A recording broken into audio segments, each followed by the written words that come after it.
Bom, agora tem uma parte da tua vida que eu acho que eu achei incrível, que eu nem imaginava, assim, que a gente pudesse realmente chegar e fazer isso, sabe? Que é o livro que tu tá escrevendo, que é a respeito de toda a tua ancestralidade, certo? Como Uhum. que tu vê a tua curiosidade de conhecer da onde que tu veio, como que tu, né, da onde que eu vim, como que começou isso pra tu descobrir tudo que tu descobriu. Agora eu vou deixar tu falar pra mim não dar nenhum spoiler aqui. Da onde que veio a tua curiosidade e aonde que tu chegou, sabe? Onde que tá esse pé, assim, de tu correr atrás. Uhum. Esse livro é um dos projetos assim, que eu mais sou apaixonada. E é um livro que começou bem bobo, bem bobo. Ele começou. Eu perdi minha mãe faz 7 anos, né? Faz 7, 8 anos. E na época, eu, como imigrante, eu pensava muito. Na época, eu estava namorando um americano. Eu pensava muito no esquecimento das mulheres na ancestralidade. Então, por exemplo, eu ficava com muito medo de que os meus próprios sobrinhos ou meus filhos não soubessem quem era minha mãe. Eu lembrava disso muito forte, mas vou te confessar que era mais pelo meu medo de eu ser apagada também. Não era assim só a memória da minha mãe, mas era eu como imigrante pensar, não, as crianças vão herdar o sobrenome do meu marido. Daqui a 2 gerações eu vou ser a imigrante brasileira que ninguém sabe o sobrenome, ainda vai ter um sobrenome japonês e vai todo mundo ficar confuso. Uhum. Então eu comecei a resgatar a vida dela para escrever um livrinho para meus sobrinhos e meus filhos. Foi bem simples. E aí eu fui, logo em seguida eu descobri uma biografia que minha mãe estava escrevendo do meu avô. E diz, se as pessoas que estudam ancestralidade, estudam tudo que passa esse tema, ancestralidade, traumas transgeracionais, por exemplo, as pessoas entendem que na família sempre tem uma pessoa que é quem carrega a missão, assim, sabe? De carregar a história, ou de desvendar a história, ou de incluir pessoas. E eu estava estudando muito constelação familiar, que eu sou muito apaixonada, e Uhum. eu sabia que era eu, porque geralmente a pessoa é a ovelha negra da família. Ela é a pessoa, porque é a pessoa que está disposta a revelar coisas difíceis, é natural, sabe? Então eu comecei a ler a biografia do meu avô e pensei assim, nossa, avô, e sobre a tua mãe, né? E naquele dia que eu sentei para conversar com ele, eu descobri que o meu avô era órfão de mãe desde muito criança. E eu sempre soube, mas eu nunca me toquei do significado de não ter mãe, né? Só quando eu perdi minha mãe que eu entendi, nossa, como é crescer sem uma mãe? E aí eu resolvi, e aí começou a crescer, e aí eu comecei a pesquisar e entrevistar ele. E o que eu descobri, pesquisando todos os galhos das minhas árvores, foi que quando eu contava uma história, por exemplo, eu tenho antepassados japoneses da parte do meu pai e a outra parte brasileira que tem de tudo, né? E aí quando eu começava a contar essas histórias dos meus antepassados, as pessoas começavam a pensar, nossa, mas é a história do meu avô também. Nossa, mas é a história do meu avô, sabe, da minha avó, porque era uma história de um imigrante japonês ou do português, sabe, enfim, é, e aí eu comecei a entender que se eu escrevesse a história dos meus antepassados, seria quase como escrever a história do Brasil, sabe? Pelo ponto de vista de pessoas que não tiveram suas vozes escutadas. Aí a história começou a crescer de uma maneira que eu fiquei completamente obcecada e de que eu passava o verão, nossa, obcecada, que eu cheguei, teve uma hora que eu tava testando todo mundo, teste de DNA, testei meus avós, meu pai, meus irmãos, e eu descobri, essa foi uma das maiores descobertas na minha família, que a mãe da minha tataravó, a minha tataravó e meu tataravô, os dois, eram filhos de mulheres escravizadas. E isso teve uma transformação muito grande na minha vida, porque eu não só descobri isso, como eu descobri também que essa informação já existia, e eu dentro da minha família e pessoas que eu já tinha entrevistado. Então, assim, e questionado essa parte da família. Então, era um tabu, assim, é realmente um tabu. E eu fiquei tão obcecada por essa mulher, porque o nome dela era Ana Maria de Jesus, que é o nome da Anitta Garibaldi, e por algum motivo eu tenho muito fascínio pela Anitta Garibaldi. E eu ficava assim, eu não sei o que que é, mas tem alguma coisa, sabe? E eu Uhum. fiquei assim, e aí quando eu descobri que ela era escravizada, eu sabia que era isso, assim. Mas eu consegui encontrar o tataraneto do dono dela. Nossa. E aí, não só eu entrevistei ele, eu fui bem louca, fui para Fortaleza entrevistar ele, como eu convenci ele a fazer um teste de DNA. Eu queria saber se o tataravô dele era meu tataravô, entendeu? Uhum. E era.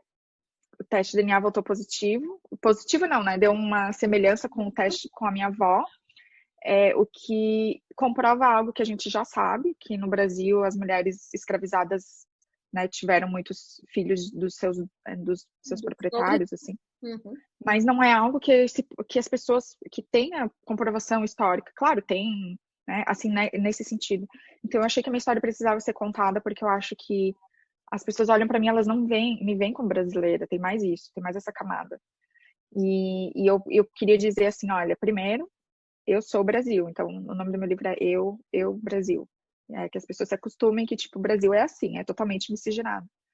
E o segundo é que, sabe, todos nós somos assim, todos nós somos descendentes do opressor e do oprimido. Isso, E desculpa, Ju, mas isso é muito lindo, sabe? Eu lendo um pouco e lendo o teu blog, assim, sabe? E agora, voltando a falar de nós imigrantes, eu li uma frase no teu blog que eu nunca tinha parado para pensar dessa maneira e que me fez pensar assim: a gente, como imigrante, né? Tu que mora nos Estados Unidos, hoje, devido à pandemia, está no Brasil, mas tu é moradora dos Estados Unidos, e eu que tô aqui fora, tô aqui na Nova Zelândia, a gente é sempre lembrado, como tu disse, aquela tua frase, nós somos lembrados a toda hora que nós somos imigrantes. Toda hora nós somos lembrados. E mesmo quem já tem um passaporte, ele também é lembrado. Daí a pessoa vai ter que ali confirmar, não, eu posso até ser imigrante, mas estou aqui, ó, com o meu passaporte. Entendeu? Eu também sou daqui, sabe? Eu também sou desse país aqui. Não, tu não tem poder de me tirar qualquer coisa, porque eu tenho meu passaporte. E isso é verdade, assim, sabe? E a gente conhecer essa ancestralidade faz com que a gente lembre que, poxa, acima de tudo, nós somos todos muito parecidos. Olha a história de onde que tu veio, né? E provavelmente o teu tataravó veio, ela provavelmente deve ter vindo ou da África, alguma coisa assim, não sei, provavelmente deve ter vindo de lá, trazida de lá, né? Escravizada. é, esse era o próximo passo que até hoje eu não consegui desvendar. Semana passada eu entrevistei uma pesquisadora de Cuiabá, que tem uma tese maravilhosa. Ela pesquisou diversos arquivos, documentos de batismo da Cúria Metropolitana de Cuiabá. E ela descobriu que a grande maioria das mulheres que têm na certidão de batismo filhos ilegítimos, que seriam geralmente escravizadas ou indígenas ou prostitutas, elas têm um sobrenome relacionado com o cristianismo. Então, de Jesus, do Rosário, dos Santos. E isso, para mim, é muito interessante, porque as mães escravizadas desses meus tataravós, uma é Ana Maria de Jesus e a outra é Domingas do Rosário. E o que acontece quando tu recebe um sobrenome nesse sentido? Tu apaga toda a ancestralidade. Então, eu não sei qual é o sobrenome dela original, eu não sei quem são os pais dela, eu não sei quantas gerações que vieram da África, se foi só uma ou se ela veio da África, não sei. Uhum, uhum. E, enfim, assim, é muito violento, né? Porque tu apaga a história de uma família inteira nesse sentido. Então, eu acho que no Brasil a gente precisa muito resgatar a história do Brasil. A Sim, história do Brasil. e como brasileiros, a gente não é criado a isso, né? Eu não sei se tu tem esse sentimento ou não, mas eu não vejo que a gente tem tanto.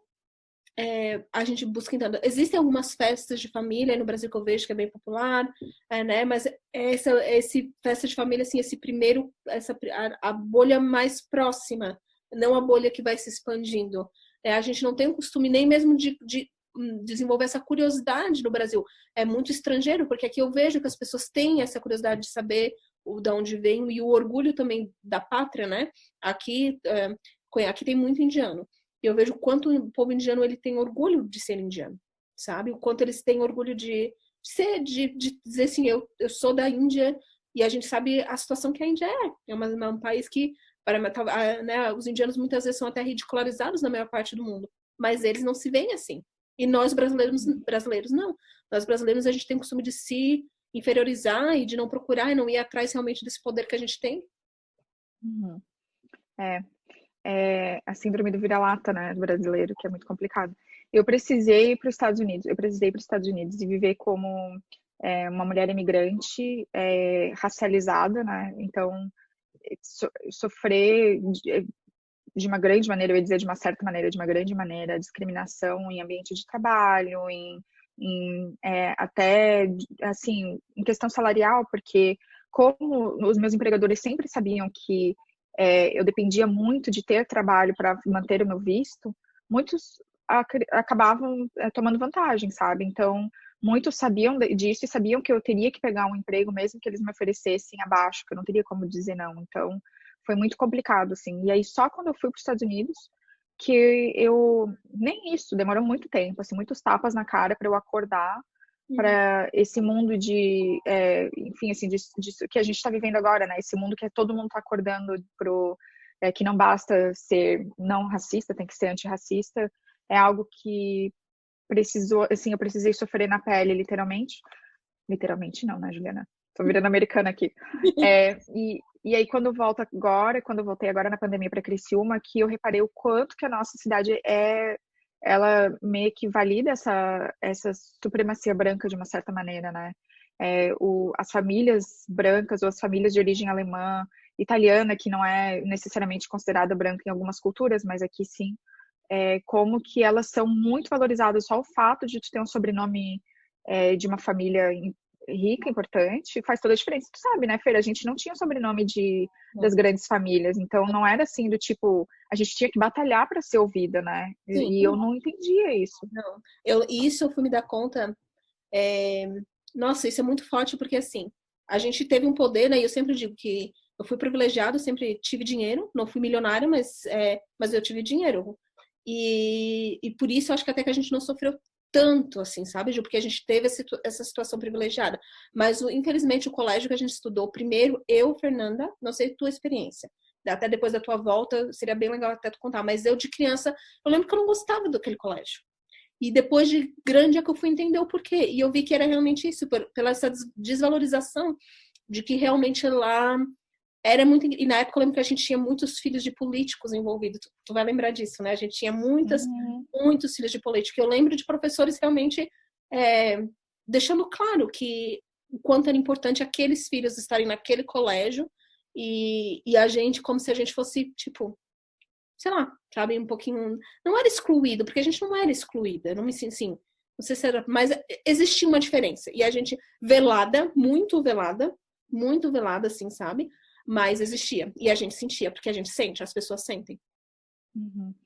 Ô, Fer, eu não sei se tu lembra desse fato. Eu acho que a gente estava na sexta série, eu não sei se tu estava nesse momento, mas estavam todas as séries, as turmas no ginásio, e o professor de educação física, que era negro, estava falando algo, e alguém chamou ele de macaco. Não sei se tu lembra disso, no meio da aula.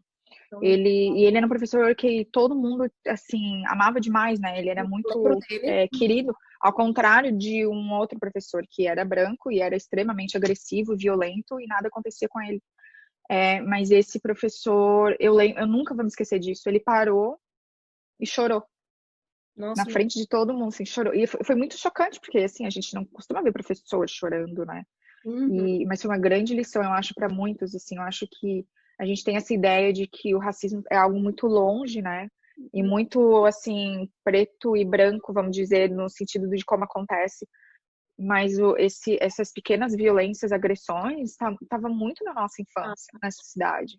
Ô, Juliana, e tu como japonesa, no Brasil, né, mesmo na época de criança, tu sentiu algum tipo de preconceito ou não? Sim, e isso é algo que eu só fui entender nos Estados Unidos. Por quê? Isso é algo que a minha família, assim, a minha irmã tem traços mais japoneses que eu. Meu pai é japonês de todos os lados, então ele é claramente japonês. E eles não entendem do jeito que eu entendo. Então pode ser uma questão de interpretação. Mas nos Estados Unidos que eu comecei a repetir piadas que eram agressivas em relação ao japonês,